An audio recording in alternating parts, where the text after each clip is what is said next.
Welcome to the Wandering Tangent podcast. I'm BJ. With me is the man who was sick, Jeff, and the man who is sick, Gary. I guess I am the man yet to be sick. And today our discussion is going to be based on the 1931 film Dracula. At least for part of it, I guess. You know, we'll see where it goes. Happy Halloween, everybody. This is as close as Halloween episodes we're going to get this year. I guess it's what about the week and a half before Halloween, but yeah. So you guys joked about it before we started, but I'm starting to ascribe because I for the life of me figure out where this came from. I think Jeff did give it through me through text. Yeah, so Jeff, I'm blaming you. So yes, we did have.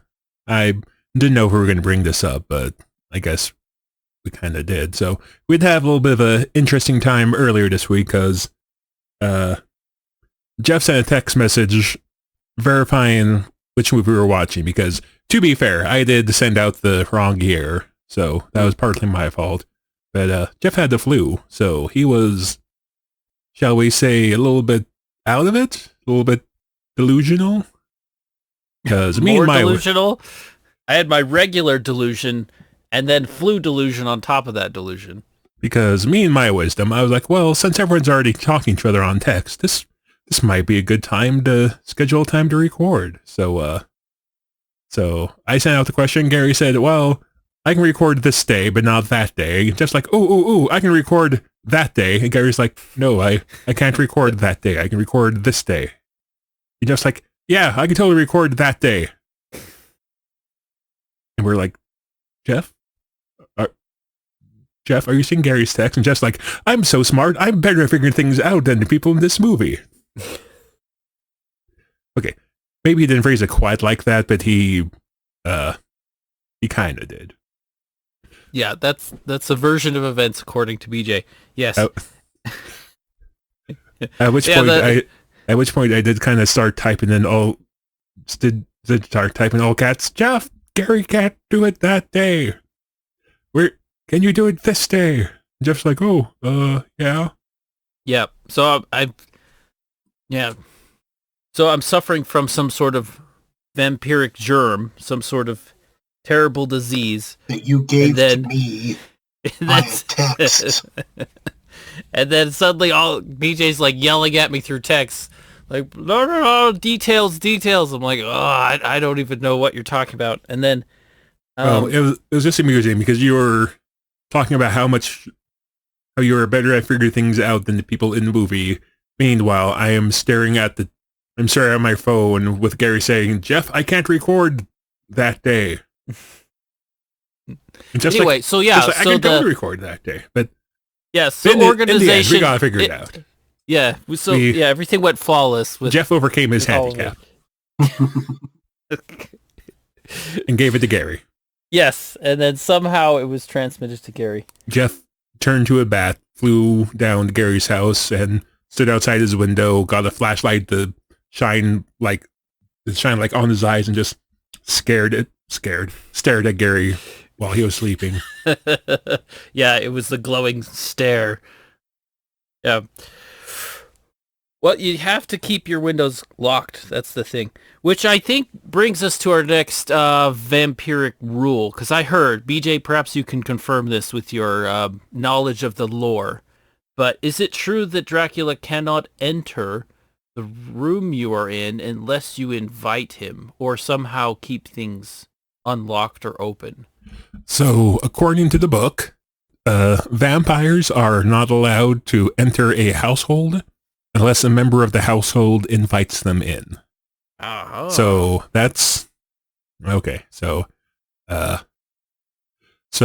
the book, that's kind of the role Renfield plays, because I mentioned it in the review, so I might as well mention it now.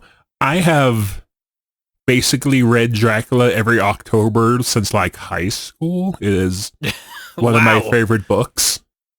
So when I was taking notes, I didn't really take notes about the movie. I took notes about how the movie was different from the book. I am aware I'm probably the only one that cares, but it helped me get through. Mm-hmm. So, what was I talking? Oh, yes. Vampires semi-violent. So that's kind of the role that Renfield plays in the book. Because in the book... Dracula has a man on the inside. Yeah. So in the book, it's actually Harker that goes to Castle Dracula, not Renfield. Renfield is just a patient in the asylum of Dr. Seward. And if I get going on all the differences, I'm just going to be talking forever. So, yeah, summarization. So Renfield is, okay. So Dracula travels to England alone. He doesn't have his little creepy minion with him in the boat.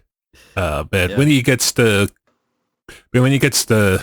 Carfax, the abbey he buys, which is next door to Dr. Seward's asylum, he begins to enthrall Renfield through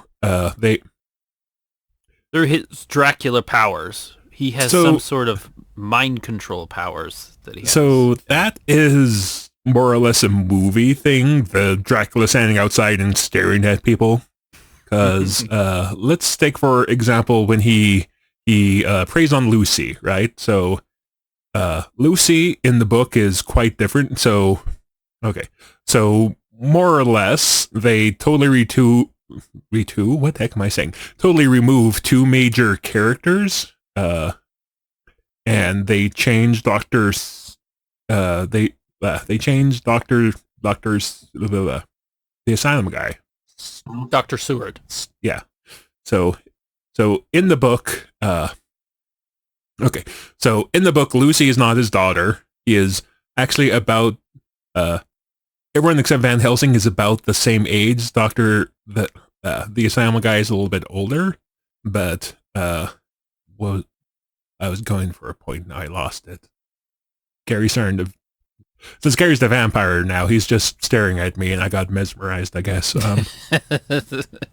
Well, wait, I'm lost too. What were we talking about? I don't know. So we're talking about differences. Gary mesmerized all of us. We're talking about. I was looking up the cast list here in the book versus the movie. From what I understand, that you're talking about is that. So Renfield in the movie seems to have a much bigger part. Yes. Right. He travels to Dracula as opposed to Jonathan Harker. Yeah. Jonathan Harker, who did it in the book. So how does that work in the book? Because of how did Jonathan Harker get back? Does he just safely travel with Dracula? No. So Dracula actually leaves him in the castle. So okay.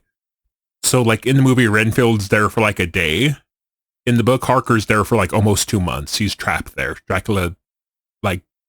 What do you mean by Renfield's there for like a day? Because he's in England. In the movie, Renfield's at Castle Dracula. Oh. Renfield's in Castle Dracula for like a day. Like Dracula says something along the lines of, "I'm traveling to England tomorrow evening," or something like that. My Bela Lugosi impersonation is awful. A vessel. So yeah. So in the movie, they're there for like a day, but in the book, Harker is Dracula's prisoner for like almost 2 months, and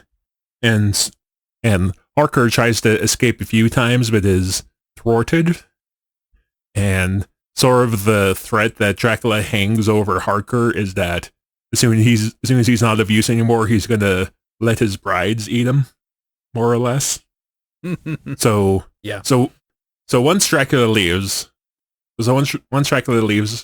Harker's like, okay, I basically have until sunset to get out of here, so I'm gonna scale down the castle wall, and if I die, at least I die trying to escape.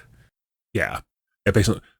So Harker escapes, and then he and he is quite unwell at this point. So he tries to get back to England, but part of Dracula's plan is that he takes all Harker stuff, like he takes Harker's like extra clothes, like his notes of credit and all that. So Harker tries to get back to England, but he's in such rough shape he ends up at a hospital with a brain fever. So, does he end up at the same hospital? No, a different hospital. Okay. No, it's like a hospital like somewhere in like Romania or something. He doesn't make it very far. Okay. So in the book, Mina and Lucy are friends. They're just kind of hanging out together, and Mina's been worried about John this whole time because she hasn't heard from him in a few months. So once she figures out what's going on, she goes to take care of him, and it's around that time that Dracula really starts to get his claws into Lucy. And in the movie, people just kind of, oh yes, I love Dracula so much. He's blah blah blah and yada yada. That doesn't really happen in the book. Dracula is not this suave person that just kind of meanders in and out of places. The group of characters only really encounter Dracula 3 or 4 times when he's in England, and so he's not like this known person to them. And in fact, a lot of the book is them trying to track down Dracula, trying to find him. Yeah, because at this point they know he's a vampire, and they know he's trouble. So so it's not he's just more elusive.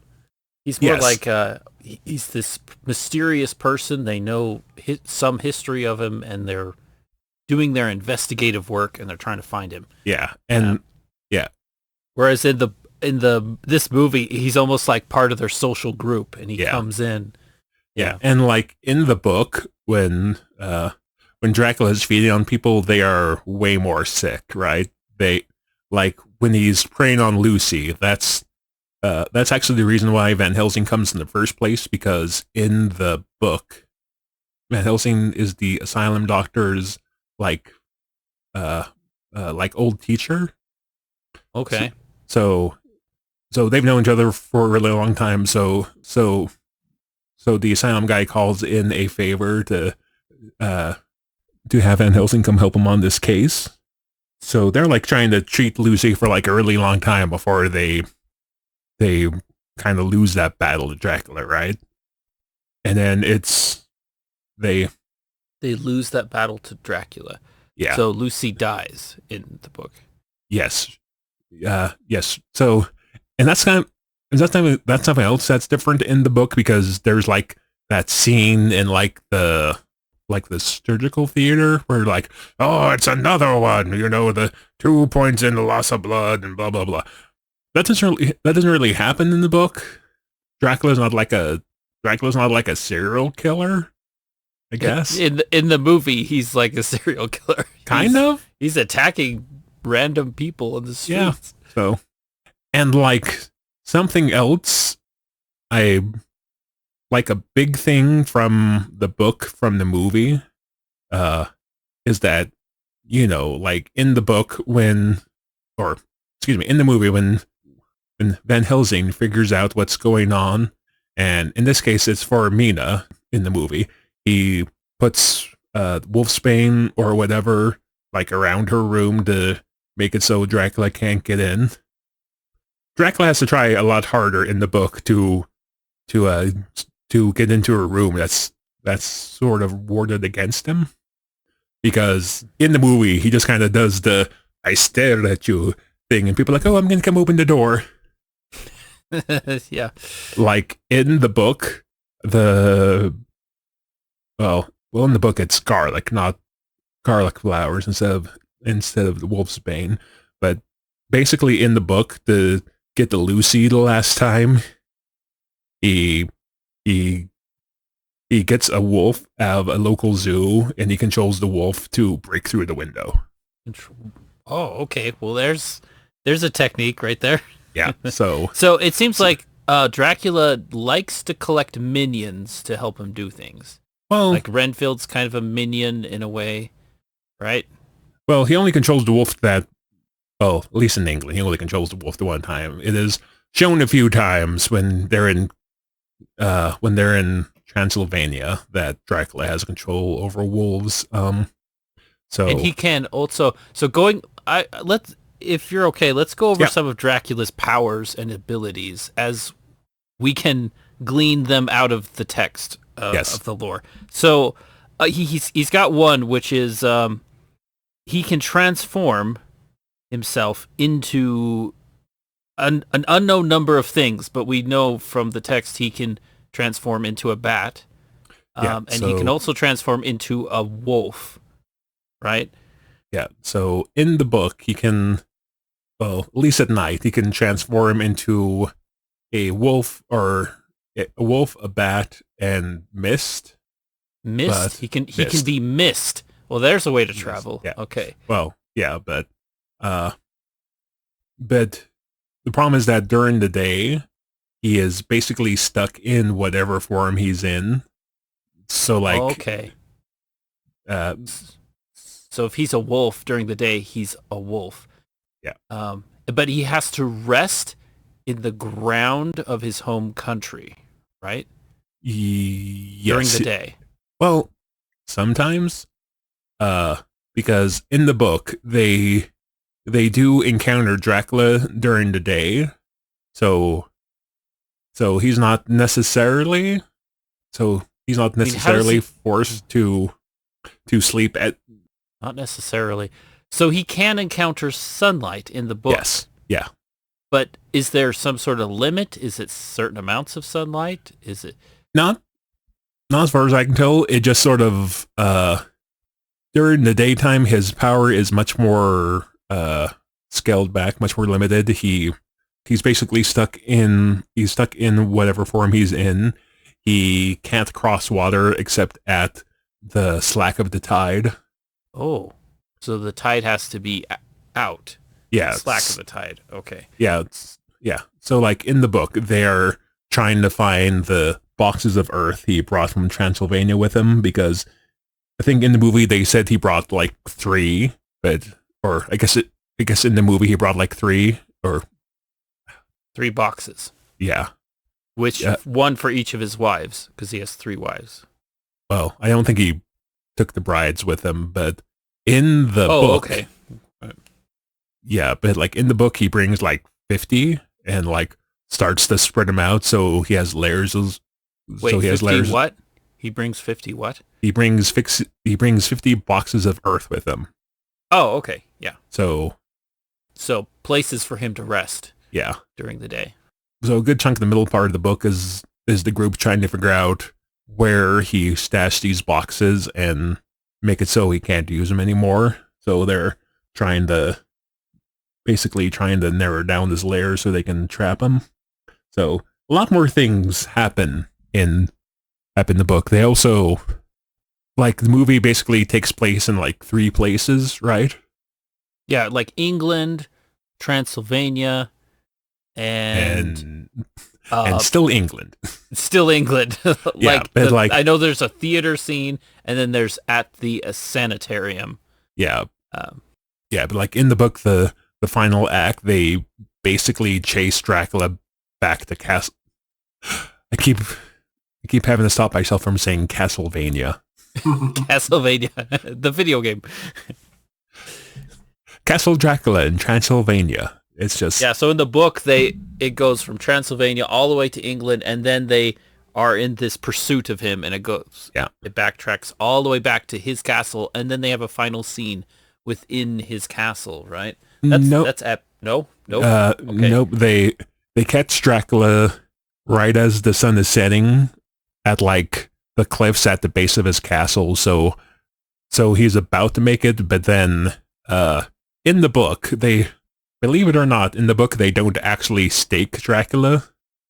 What happens is that he's being transported by a bunch of guys who I don't think they know he's like a vampire or what they're really transporting, but they're being paid enough that they try to protect their cargo.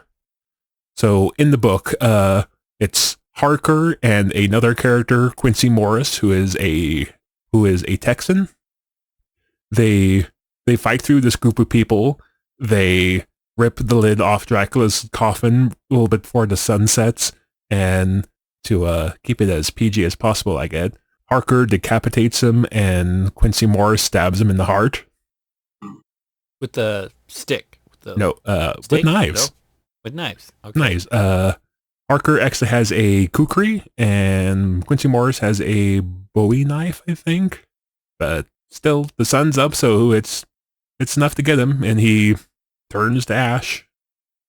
And yep. So they managed to attack him during the day. Yeah. Which is... Yeah. As like the sun is about to set, because... Yeah, but...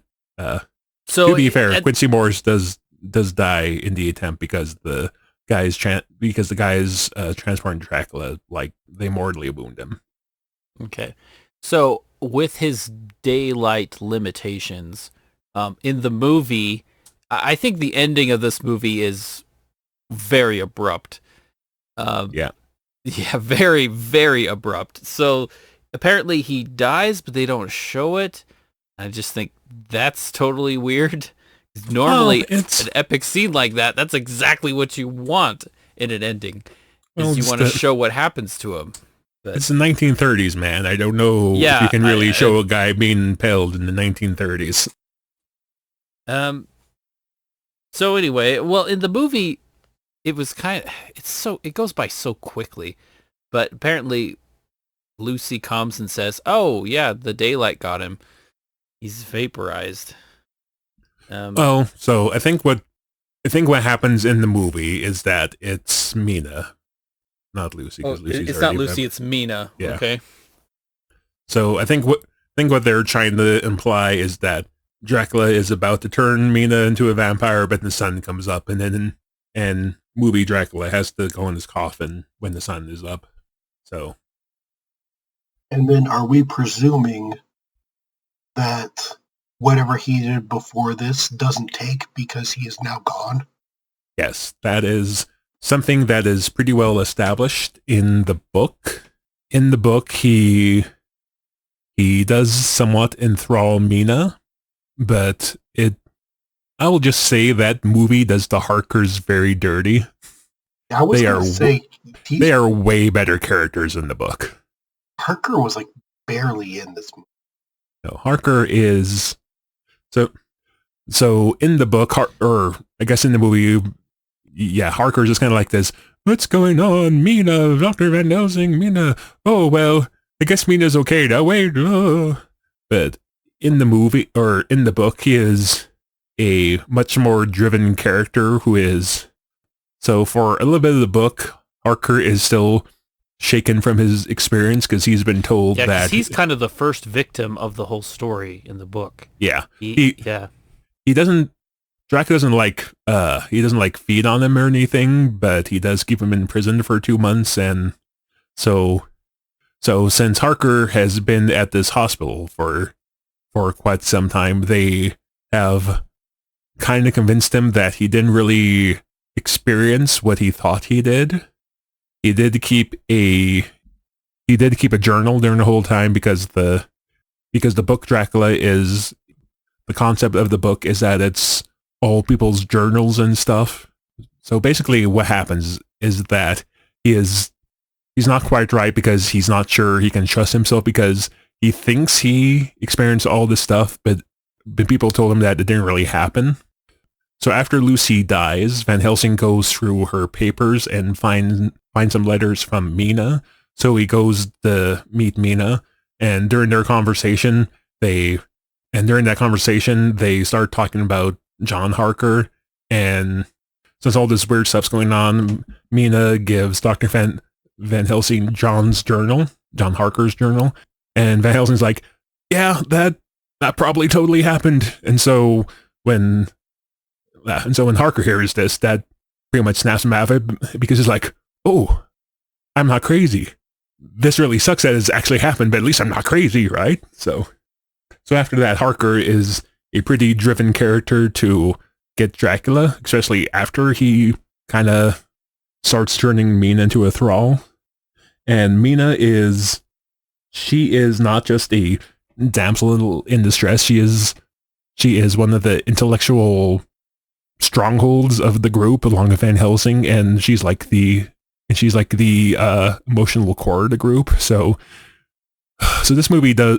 I mean, to be fair, this movie kind of does all the characters rotten except for Dracula and Van Helsing as compared to the book. Hmm. You know, All right. Not even considering the fact that they just straight up delete two main characters. So his abilities, moving on, unless you have more. No. So another ability he has is if he can bite someone and then draw their blood, which makes them very, very sick. Doesn't kill them, but makes them very ill. Does, with enough of repeated bites, it could eventually kill a person, right? Yes, that's how. In theory, yeah. Yep. Yes, that's how Lucy dies in the book. Is that she just gets sicker and sicker and sicker. Yeah. Yeah.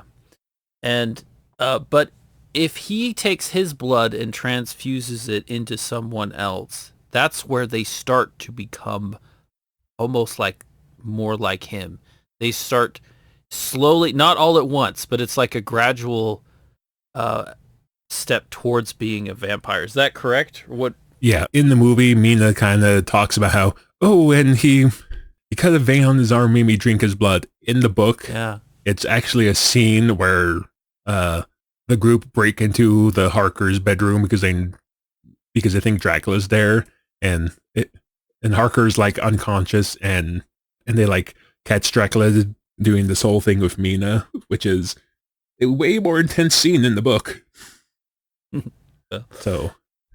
So I guess I should also mention that the book takes place over like the course of like 6 months as compared to movie, where it seems to take place in like a week, if that. Yeah, which is typical movie setting. Yeah, because you've got to move things along in a film. So yeah, let's see what other powers. So limitations. So we talked about the daylight, nighttime limitations. Mirrors can't be seen by mirrors. Yep. And in the movie they show that where Van Helsing pulls out a mirror as another test to prove that of what he is, and he snaps it away and then comes up with an excuse later, like, "Oh, I'm just scared of mirrors." Yeah. So in the book, it makes a lot more sense because it's actually Harker that finds out while he's at Castle Dracula. He has like a little traveling mirror that he's using to shave, and Dracula walks by him and is like, "Good morning," and Harker's like, "Ugh." So that makes a lot more sense in the book. It's not just, "Oh, look, here's a mirror. I'm scared of mirrors. Dr. Van Helsing tell you why. Bye." It's very awkward. Like, yeah, he's a normal guy. Everyone trusts him. He's also weak to the cross or other holy symbols, I guess. Yeah. So is there, in the book, is there anything to that? Or?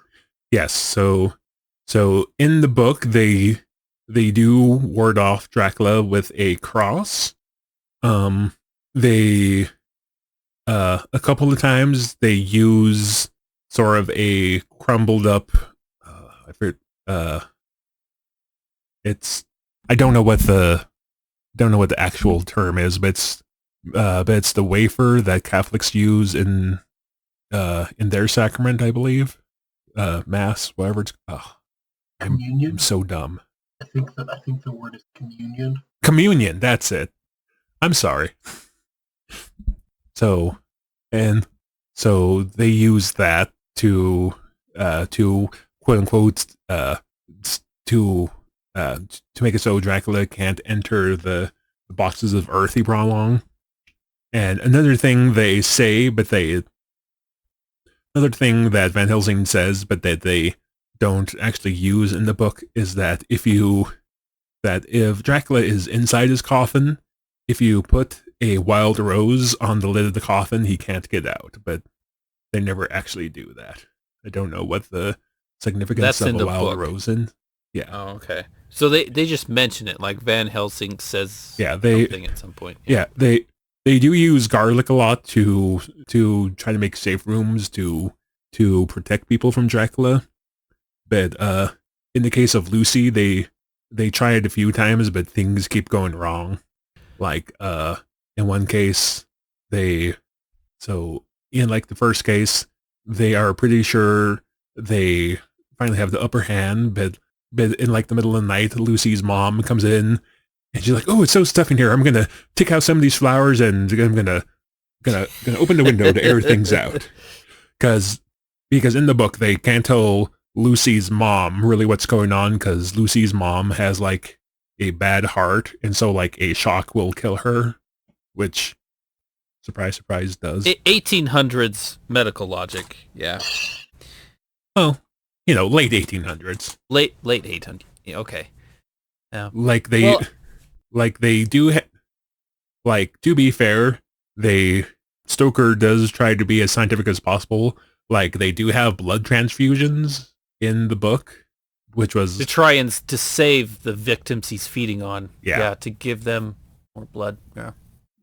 Yeah, I mean, and you know, to be fair, when he wrote it, blood transfusions were a newfangled thing, so he didn't really probably know about, you know, blood types. And yeah, I noticed that they yeah, I did some research on the book, but I'm not like up to your level. Yeah, because reading that whole book is a lot for me, as you know. But yeah, okay, so they do transfusions with whoever's there, and they don't like test blood type or anything like that, which could be really dangerous to just do a transfusion without knowing more about what you're doing. But yeah. Yeah, in real life, yes, but again, to be fair to Stoker, it was a pretty new technique at the time. But still clever that he would put that in. Like, yes. Dracula takes blood out, put new blood in. Put blood in. Hey. And I think part of the you can. I don't want to interrupt you, BJ, if you're in your jam. Okay, but I think part of the fear of Dracula is he's just this unstoppable force. They know he's coming after victims, so okay, we'll stop him. We'll board things up. We'll keep him safe. But Dracula, he can transform to different forms. He's got this power that can get around things. So they use like garlic and other things to try and ward him off. It's like, I think that's part of the element of the fear for the audience. It's like, how do we stop them? We must do everything we can, yet still our efforts could easily be all in vain. And well, like in the book, at one point they have basically chased Dracula out of England. Like Dracula's on the run. But at this point, he has already kind of already infected Mina. So all Dracula has to do is, wait, and Mina can live her life and die of old age. But when she dies, she's going to turn into a vampire. So that's kind of the main reason why they chase Dracula pretty much all across Europe, is because they know to save her. Yeah, because they know if they don't kill Dracula, they know that when Mina dies, however she dies, she's going to come back as an undead. Mm-hmm.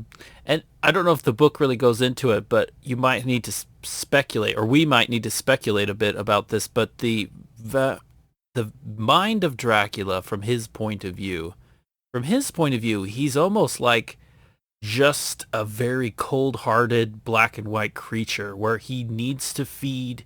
He's hungry. He has like no feelings of empathy or compassion on anything else. But almost from his point of view, perhaps by giving people his blood, he is creating another vampire. And maybe he's giving, even though they're becoming his minion, he's like giving something to them to make them powerful too. So from his point of view, I don't know, maybe he's increasing his power and giving something to them that they desperately want, even though in reality they don't. Yeah. So I guess this is the time for me to transition into my Dracula pet peeve. Is that Okay. at some point I think it was in the Is this a pet 1990s peeve at some of point. the movie or of the book we're talking about? Or just of the lore in general? Kind of neither, kind of.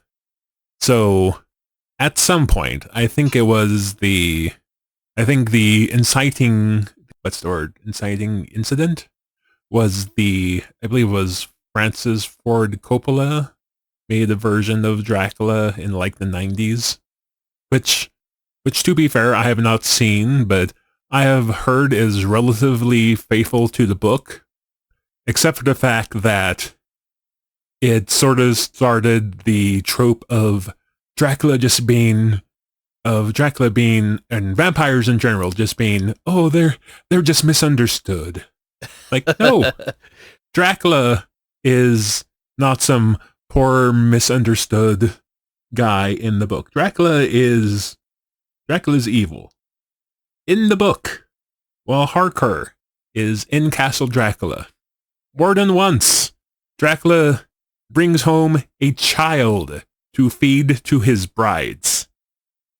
Yeah. At one point. This is why the locals are terrified of him. Yes. Because, he does things to them. And at one point, one of the mothers of one of the kids he has kidnapped comes to Castle Dracula to try to get her child back.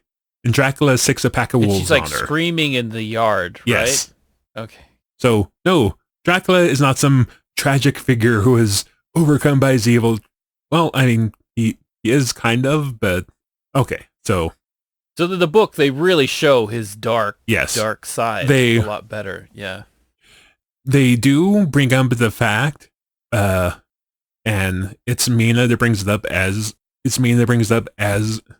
she is slowly being transformed, and they also show it when they lay, or I'm going to phrase it as lay Lucy to rest, because that is a much bigger thing in the book, is them. Okay, so in the book, Van Helsing knows, it's kind of like in the movie, Van Helsing knows what's going on, but he also knows that he needs extraordinary proof for this claim. So he basically brings the group that was trying to keep Lucy alive when she was sick, and he proves to them that she's a vampire, right? Okay. And so in the book, vampires are, how do I phrase this? So they are the body of the person, but not really the personality, right? So like they talk about how, like, after Lucy dies, she actually starts to look healthier in death somehow, right? But at the same time, it's not really how she looked in life. So like when they lay Lucy to rest, like when they stake Lucy, they kind of talk about how to sort of paraphrase it, in true death she looks more like herself than like her vampire form did. So like as Mina is slowly starting to turn, she does bring up the fact that while they do need to stop Dracula, the person who is going to be the most happy when they take out Dracula is the person that Dracula used to be, because he's finally going to be at peace. Does that make sense? Maybe. So okay. It's like Dracula's soul, in a sense. Yeah. Wherever that is, will finally be at peace. Yeah. So, yeah. I got a question for you. Yes. You said that Dracula, like, sucks the blood of a small child, right? So that's more of Tuesday.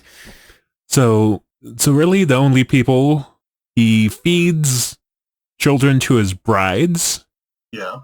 Lucy, when she's like so in the book, Lucy becomes a vampire and she feeds on children.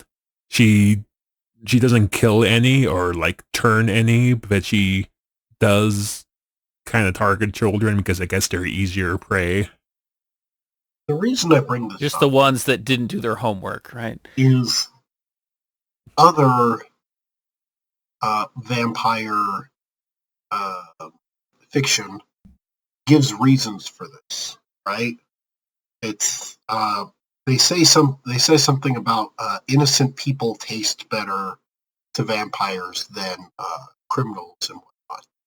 Because that always seems like, I know at least in some in other vampire fictions, vampires can sometimes end up drinking the blood of criminals, and it's like, oh, that's a win-win situation. We don't need to care about the vampire anymore because it's killing the bad guys, right? Yeah. But so in some of it, it's like they don't. The reason why they wouldn't do that is because innocent people, their blood tastes better for some reason, right? Maybe their soul is more pure. Maybe I don't know. Maybe it's just Innocent bad people, guys. perhaps like young as well. Like Maybe. if they're young, their blood is healthier. It could also be that bad guys, live rougher lives filled with drugs and alcohol, and so that would probably taint the bloodstream. So no, yeah. In the book, they don't really talk about how people taste. Dracula preys on Lucy because she is a target of opportunity because she tends to sleepwalk, and she sleepwalks out of her house at night, so she's handy prey. And then he specifically targets Mina because Mina is part of the group that is trying to hunt him. So he basically does that like to attack the hero party, more or less. Okay. That is, I fear that that comes from later vampire fiction. I have not indulged in a lot of more modern vampire fiction. At some point I read what's it called? Interview with a Vampire, and I was bored to tears. Is that that's a book? An old book? Not old. What? I know, I'm pretty sure there was like a movie in like the 90s or like the early 2000s about it. So it's probably from the 80s or 90s. So I guess in that sense it might be old, but I'm not gonna. Well, can I go back to your pet peeve? Yes. So that seems to be really common with a lot of villains. They're Oh yeah. They start off as these evil characters in stories, and then people are like, let's make them into a hero. Eventually they evolve into that. But with Dracula, it's like we've really gone full circle now, because now you have, dare I mention it, you have the Twilight books where it's very different. Vampires, they're still dark and mysterious, but now they're a community, and women love the idea of, and this is just fantasy, but sorry, cat attacking. Okay. The cat's trying to save you, Jeff. Yeah, he's trying to save my comment from disaster. Okay. The brain not working now. Okay. Yeah, with Twilight, it's as if women love this dark, powerful man who is tricking them and is obsessive and compulsive, and it's in that fantasy realm. It's not like real life, but still, I think there's Dracula goes from this vicious monster to this suave person in good clothes that people want to somehow emulate. It's strange, very strange. Yeah, I was going to say that, like, even in like the 1931 movie, Dracula is as much a seductive, what's the word? Seductive figure, force, and in the book you don't see that at all. He is a predator in the book. He's a predator. So when he stares at people in the book, is there scenes where he's hypnotic at all? That he has that stare that controls people? The no, like No. Okay. like at least not like it does in the movie. The only thing I can really think of is like towards the end of the book, uh, towards the end of the book, Van Helsing actually reaches Castle Dracula prior to the final showdown, and he goes to like lay the brides to rest, and like the first bride he finds, like he's kind of entranced by her, I guess, kind of, sorta, but like then again he does manage to break out of it and get the job done, and he does say that on like the next two brides he makes it a point to not look at her face because he doesn't have time to kind of get whammied again. So I guess in that sense, kind of, but not nearly as much as what happens in the movie. But you did say it entranced a wolf, right? Well, that's one of his defined powers, is that he has power to control wolves. And rats And he and stuff does like that. he does do something to Renfield to make him a minion. Is this where he just simply beguiles him? Yeah. So See, he sells himself as a powerful master who can provide something for him. yeah, so they kind of touch on it in the movie, but in the book, Renfield is they call it zoophagous. He eats smaller things, thinking that it will make him live longer or more powerful, something like that. So Dracula bribes Renfield by showing him a whole bunch of rats, and Dracula's like, I will give you all these, but in return, he just wants to be, let in. Invite me in, and I will give you all this. So, in the book, when Renfield dies, he actually dies because he tries to stop Dracula from, in the book, Renfield dies because he physically tries to stop Dracula from entering the house, because at the time the asylum is sort of the headquarters for the group that is trying to track Dracula. So Dracula is able to enter the asylum to attack Mina because of Renfield. And once Renfield lets him in, yeah, which is one of those rules, he has to be let in. Yeah. So once Renfield kind of figures out what's going on, he tries to stop Dracula. And Dracula, so Renfield's kind of he's a very kind of a neutral character. He's a troubled person. Yes, but he does have a good side that he struggles with. They kind of do it in the movie, but not to the same extent as the book. He kind of has a fit of not being insane, and that's when he begs to be taken out of the asylum, because he knows that Dracula is using him to enter the asylum, but at this point he is enough of a thrall of Dracula, he can't say why. So he pretty much pleads and begs to be let go, to be taken somewhere else. He's mentally ill. He doesn't have control over himself, but he has glimpses of sanity where he knows that he has to put himself away because he cannot control himself very well, and he knows that he'll let him in. And I should note that in the book, he is locked up like a proper madman. Like in the movie, he's just kind of wandering around.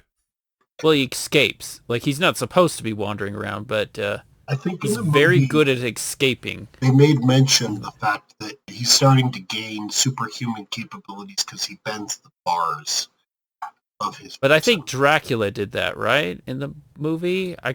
Maybe I'm wrong, but I thought that the moment they said that, they're like, oh, Dracula's in. Like, yeah. Maybe I'm... Because Dracula has super strength during the night, right? Because he has... Yeah.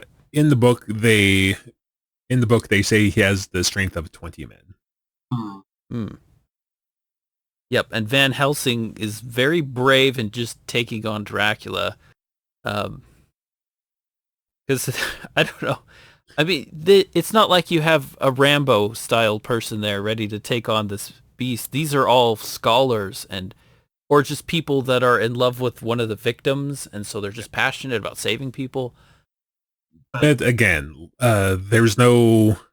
It's not like in the movie where they have like this suave conversation between Dracula and Van Helsing.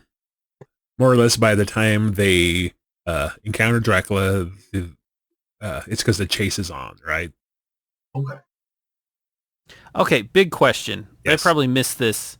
This might be an obvious question, but I don't get, why is Dracula wanting to go to England in the first place? It seems like he has a comfortable crib in Transylvania with the spider webs and everything. Because Dracula's a conqueror, so he is going to conquer a new land. Oh, okay. I never gleaned that from any research of the book. The book doesn't seem to describe it. He's just, for whatever reason, he's interested in going and finding new victims somewhere. Going somewhere where people don't know much about him, perhaps. That could be a motivation in terms of speculation. Because one of the abilities that Van Helsing says in the movie, he says one of his powers is that people just don't believe in him. He can go somewhere and nobody can think, hey, someone can turn into mist and get through, and then creep in at night. Nobody really thinks of that. So he can go around and do bad things, and people won't really be the wiser of it. Yeah, and I was about to say, and plus there's way more people in London than, say, random Transylvanian countryside, right? Yeah, a lot more London to spill and victims to get. Yeah. And then it's how they phrase it. It's Okay, and another question. Origin of Dracula. Does the book go into much about where Dracula comes from? Or anything like that? They don't really talk about like how he's turned. He was a Transylvanian noble of some sort, they believe, but they don't really know how, like, who or what turned him to a vampire or anything like that, right? Like, okay, so possibly another vampire somehow made him a vampire, and then he somehow gained independence or whatever, because he normally would be under the control of another vampire. BJ, in other fiction, he's associated with Vlad Tepes. So is he associated with him in the book? I didn't see him in the movie. Not by name. Like, okay, who is Vlad Tepes? Vlad the Impaler. Oh, Vlad the Impaler. Okay. Yeah. Yeah, no, I think it's pretty well known that Dracula is based on that, but it is not spelled out per se in the book. Okay. Same first name, completely disregard. Well, they don't. Well, yeah. I don't think they're really like in the book. Dracula is just Dracula. No, in he doesn't have fiction, like a first name. Yeah, in other fiction, it is pretty much said, no, this is Vlad Tepes, and somehow he is being turned to vampire. I mean, it makes sense considering that person's life, but it's just, well, anyways. Yeah, in the book, it's, in the book, it's just Dracula, he's like Madonna, like that. What? He defines himself. Yeah, just one singular name. I really like the first scene of this movie. It was weird the first time I watched it, but where he's on the carriage, he comes, he meets a few locals, and he's this traveling clerk of some kind that's just doing paperwork for the lease. He's just like very happy and chipper. He's this normal, nice guy. And then he tells the locals, "Oh yeah, I'm going to Dracula's castle." And the locals are like, "What? You're going there? No, don't go there." I mean, it's yeah. So that does more or less happen in the book, not quite to the same extent. Like no one tells them straight up that Dracula's the vampire. They just know that by tradition it's a bad night to be out because I think in the movie they say it's Walpurgis night. In the book it's like the eve of St. George's Day, and I guess it's just by local tradition or something like that. Evil things have sway that night in particular. So like in the book, the carriage he is on. Here's what's going to get confusing again, because in the movie it's Renfield, in the book it's Harker. So in the book, the coach's Harker is on. It goes on at night, and the driver actually tries to go really, really fast because the driver's plan is, oh, I'm going to get there so early that the Count's coach is not going to be there. So oops, the coach is not there. I guess you have to go on to the next town and come back tomorrow. Intentionally wants to miss the coach and not rendezvous with him. Stay with no contact whatsoever with whatever that coach is.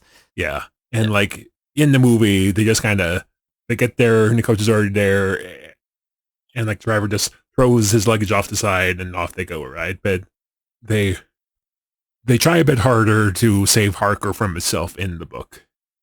The locals do. Yeah. There is one scene that does happen in both the movie and the book. The peasant woman stops the guy and tries to give them a crucifix. And in the book, they explain that being a member of the Church of England, they don't carry crucifixes like Catholics do. So the old woman kind of makes sure he takes it. And she does say, take it. What they say? For the sake of your mother. Yeah, something like that. So there are a handful of scenes that are taken from the book, but more or less it is, I believe it's based off a play rather than the book. Because this story was adapted to a play. Yeah. Which makes sense for a movie, at least at the time. And even now, plays do translate very well. Other things don't necessarily translate to movies very well. Plays translate very well. So. Yeah, because it's about getting the story within a certain amount of time, like hour or 2 hours. Yeah. So yeah, and I really like the beginning of the story because I think monster stories go really well if you can set it up in the beginning to be a lot more mysterious, and that the danger is not known, it's very unknown, and it can be like you don't know any elements about it and you learn pieces at a time, and you start off in the story kind of like John Harkness, where you don't know anything John Harker. You don't know anything about the danger involved. It's this, you're getting warnings. It doesn't come as, by the way, Dracula's coming. It's subtle warnings along the way, and it builds tension. And you don't really understand the real power of this creature with 20 times the strength of a person that you're going to meet. You don't understand any of that. It just builds the tension up. Yeah, so it's good. I like it. Okay, we've been at this for a while. You guys have any? So this kind of turns into BGA explains the book, kind of the worst thing, but kind of like what we did with Dune many moons ago. It just was your turn this time. Well, this was your book as opposed to my book, and I understand why you appreciate it. Yeah, well, to be fair, I did kind of help with Dune, and I guess I'm the only one here who has read Dracula. Yeah, I tried to read it. I got a few chapters in, and then I cheated and did the easy learning. Like, oh, It's like Wikipedia.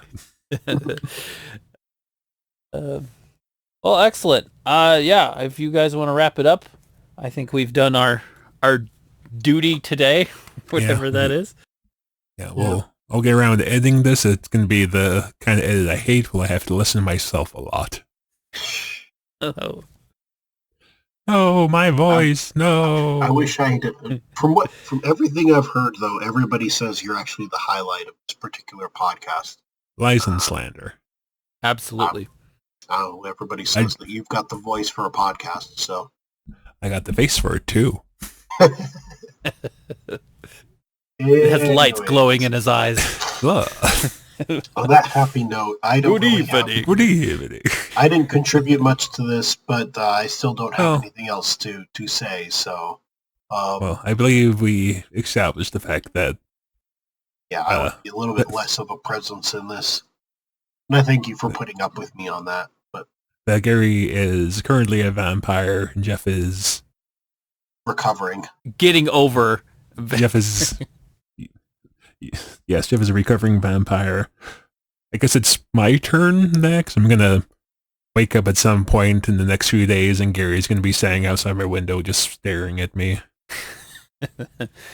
Staring Which is going to be like no mean trick, since the window I'm closest to most of the time is like a window well, so he's going to be... So, like he's going to have to try quite hard to stare at me through that.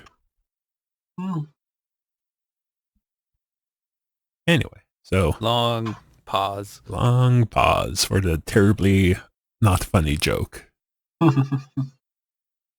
Yeah, I'm sure all of us will sleep The just supposed fine. highlight not of the no fear podcast is me. vampires.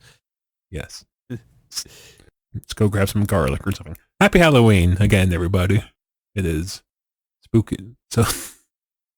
So, of course, we are actually not recording this in October. So I'm looking forward to next year, where I can actually read Dracula in October again, because I think for the last 2 years I've read it a month early, because I thought I was going to have us watch Dracula the movie, but said we did a different movie.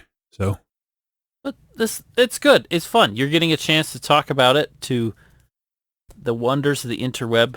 yeah, unfortunately, it was on the day where my speech impediment was kicked in my butt, so I couldn't even say people's names. The asylum guy. I know his name, I just couldn't say it.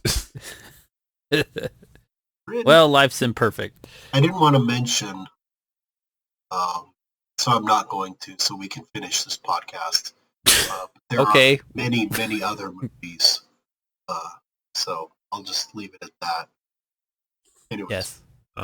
Okay. Thanks for Well, no, thanks for mentioning them. It's like, thanks for mentioning the 2-hour tangent we It's like- didn't go on. It's like, thanks for bringing up the fact that you're not going to mention it, I guess. Okay. Well, I mean, Very considerate. It's very never mind. Well done. We'll talk about it in post. Anyways, well done. There's a reason why I didn't do a lot of talking this time. The Yeah, problem I was is, gonna once say, you we're just say, gonna I blame that didn't on the mention it, cold. I'm not going to mention it. Once you say that, it's like, now you have to mention it. There's rules in place. I'll talk We about Like I can't said. stay in suspense for the rest of all time. Like I said, we're just going to blame that on the vampirism. Yeah. Okay, so I guess that's it. Mhm. Got everyone had to listen to me yammer for over an hour. Sorry, that was not Yammer. my initial plan. Yammer. Okay. Yeah. Good. Anyway, Now you've felt guilty and apologized for it. and then I will. Now we... In a few days when I edit this, I will feel cringe. Oh, listening to myself is the worst. And anyway, I already made You that must be a joke. good judge of yourself, I guess. Well, No, BJ, you have done well. I think your knowledge of the lore is great. well, Good, you know, expert. it's like, well, considering the fact I've read the book once a year for, I'm not going to say exactly. Yeah, because don't give us a number. Don't do it. High school was so long ago. It makes me feel like a vampire to think about. It's like you've had many lifetimes. It's like I rise from my coffin to be like, no, I'm not going to go to my high school reunion. Can we can't believe we waited until the end of the podcast to make a count joke. Mm-hmm. It would have made sense if some of the people we went to high school with were vampires. Some things might make more sense. But we won't give names. We'll just let that be a question. Who is a vampire?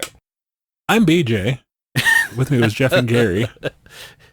Seems like a good place to stop the conversation before we start getting liable and slander claims against the podcast.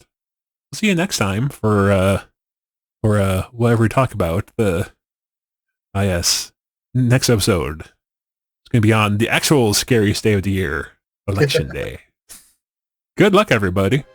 Happy Halloween. We will see you next time. Bye.